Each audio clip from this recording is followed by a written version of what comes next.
Rick Crosslin here with another science lesson. You know, science is built upon questions. And a question that I hear a lot is, are you dense? Well, I hear it in the science sense. Are you dense?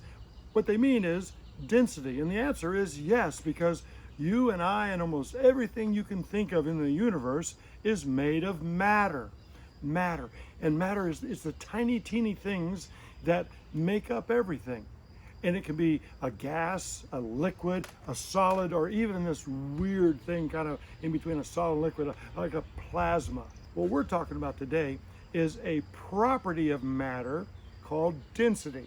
See, and density is the amount of mass divided by the volume. For example, this can right here, this empty can, is a certain volume, a certain size. And here's another can that has, when I take the lid off, it's very, very, very heavy. It has more mass because this one is actually empty inside. And then this one is filled with, if I don't spill them everywhere, marbles. And these marbles are like the atoms of stuff that we're made of. And so you can see that they have the same volume but different mass. And so this one, the heavy one, would be more dense. It has more stuff in it in the same volume. You probably have a dresser drawer in your bedroom that is crammed full of stuff, and you probably have another one that just has a few things in them. If they're the same size, same volume, but have different mass, they'll have different densities.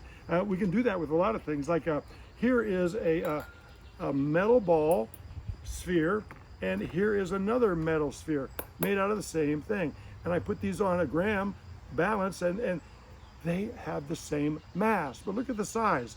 This one much larger, this one much smaller. And what's amazing about that is when I put them in here, this one floats in water, and this one sinks in water. Here's a rock. See this rock right here? And here's another rock. They have properties, and one of their properties is their density. When I put this rock in the water, let's see what happens here. Ready?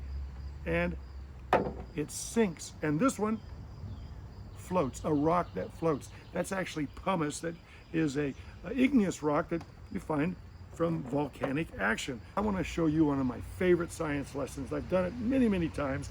And I came about this when I was running my science camp, and we were unloading some cases of soft drinks, and we had some regular Cokes and some Diet Cokes. And I noticed that I picked up a case of regular Coke, and it was heavy.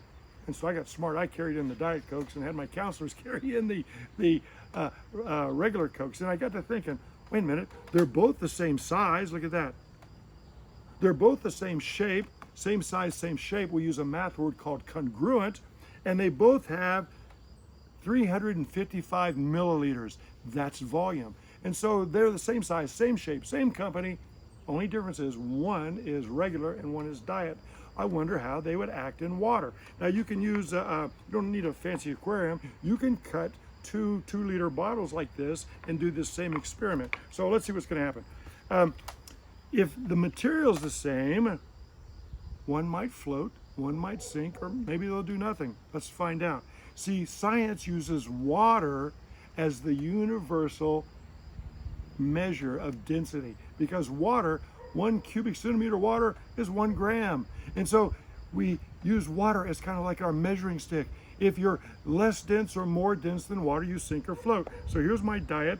Let's see what happens. 1, 2, 3. And it floats. And then here's my regular Coke. 1, 2, 3. And it sinks.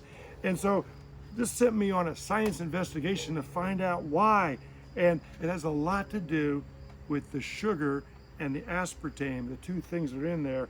And you could try that at home.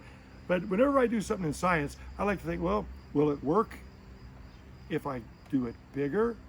And so a couple of times in my life, I did this. I went to a swimming pool, and I wonder how many cans or cases of a diet drink will it take to allow me to float in a swimming pool.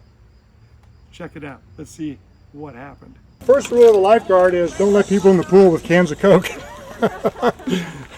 Okay, we're going to put the ultimate test to our hypothesis.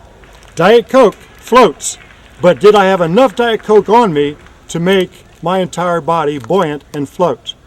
We're putting the Diet Coke suit to the ultimate test.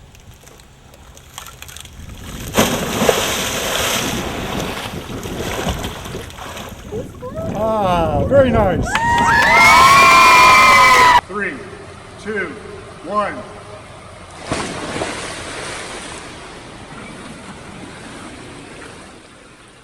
As you can see, that was a lot of fun. Don't try that at home unless you have a lifeguard on duty.